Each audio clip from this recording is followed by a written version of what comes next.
For African viewers, the image of Nigerian President Buhari alongside U.S. President Trump is remarkable for many reasons. Not only is this Mr. Trump's first time hosting a sub-Saharan African president at the White House, but it's also his first public appearance with an African head of state since his notorious comments about black nations. This winter, Nigeria was one of several outraged governments that demanded an explanation for Trump's vulgar description of their countries as, well, to use a nicer term, toilets. So it was no surprise that at today's news conference, reporters asked whether the two men spoke about the episode. President Buhari offered a diplomatic response. President Buhari, I want to ask you, you're the first leader from sub-Saharan Africa to visit President Trump here at the White House. Did you address his reported comments from earlier this year when he reportedly used vulgar language to describe African nations? Well, I'm very careful with what the press says about others and myself. I'm not sure about, the validity or whether that allegation against the president was true or not. So the best thing for me is to keep quiet. We didn't discuss it, and you do have some countries that are in very bad shape and very tough places to live in, but we didn't discuss it because the president knows me, and he knows where I'm coming from, and I appreciate that. We did not discuss it. Both men really chose their words very carefully. Now, to discuss this and other issues, we turn to journalist Mamadou Niang. Welcome, Mamadou. Welcome. So you've been following this case very, very closely. What was your reaction to this press conference while they were tiptoeing around that question? Incredible. It was an immense responsibility for the first African leader to visit the White House after those fateful comments by President Trump back in January. But you must also realize that it is probably far more important for the leader of the most populous country in West Africa or in Africa to be strengthening the relationship between the U.S. and Africa. And furthermore, it is also, I think, a sign of the strength of Nigeria's capacity and Nigeria's presence in West Africa. So the country would enormously benefit from this visit. When you say the country, you mean Nigeria will enormously benefit from this visit? Absolutely. So why Nigeria? Is it just because it is the most populous country in Africa, or are there other reasons why it had to be Nigeria, this particular first visit? Well, Nigeria is the U.S.'s largest trading partner in Africa, second to none. Nigeria is Africa's most populous country, and Nigeria also is actually beginning a democratic process much lauded and much watched by the entire world community. So the stability in Nigeria in terms of democracy, coupled with the wealth of the nation in terms of oil, is Africa's largest exporter of oil and gas.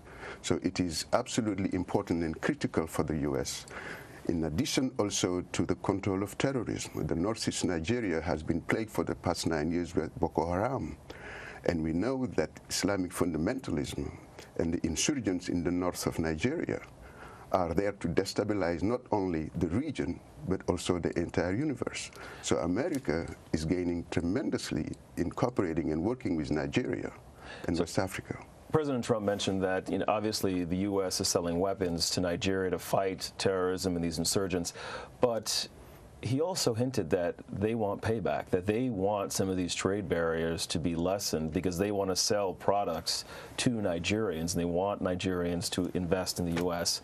What do you make of that? Well, first, it's interesting to see that it's a counterintuitive that it is the Trump administration that is allowing Nigeria to access the arms that they needed, or that they say they needed to fight Boko Haram, because of the Arms Export Act that was enacted by Congress called the Leahy Amendment that actually forbid Nigeria to buy American weaponry, has been lifted by the Trump administration. So there are signs that probably are heralding a different page, you know, in the playbook between U.S. and Africa relations. So that's one thing. So the other thing is that also America is true, and the president actually had pointed out earlier in the press conference that they're being instrumental in helping Nigeria to access the money that was laundered and that is actually nesting in America's banks. The irony, when we talk about the United States and Africa, the biggest criticism is often that Africa occupies such a low position on the priorities list. Is that going to change? Do you see anything that suggests that the United States will raise the level of Africa in its objectives list?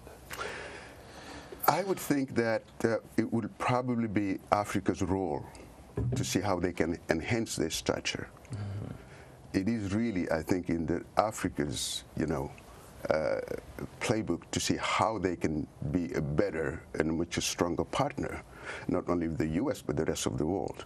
But more to the point, I do also think that the significance of the relationship between Nigeria, which has the largest immigrant population of African and African descent right here in the U.S., is also a very important part. Now, I know it is not part, it doesn't figure in the discussions that are completely, I think, devoted to policy and commerce.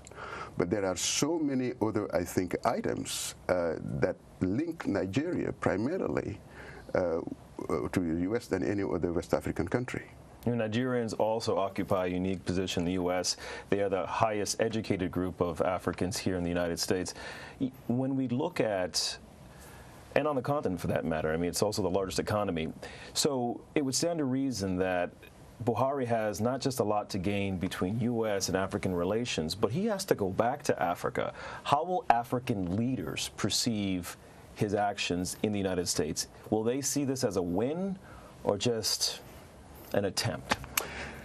Well, in the most adept way that he couched the answer to, you know, with the diplomatic jargon, which we, you know, blatantly you could see that he has rehearsed for that. But I think that this is a win-win actually for Buhari and for Donald Trump, who has been able masterfully also to deflect the answer. But I think the most revealing moment in this encounter was that actually he did not deny having said what was purported that he had said in January. He just said that it did not come up in our conversation. So there is no denial for the first time from Donald Trump. So that's one thing. But it was facilitated by a Nigerian reporter, whereas the question actually came from an American reporter. So in that sense, he had to face what he did, but he didn't deny it. So that's not an admission, but you say it's a strong position. But we can read something from that, right? Yeah. Because this is a president who was very apt at denying. Thank you so much what he has said. for your insight. Now, this is a developing story we'll be following closely.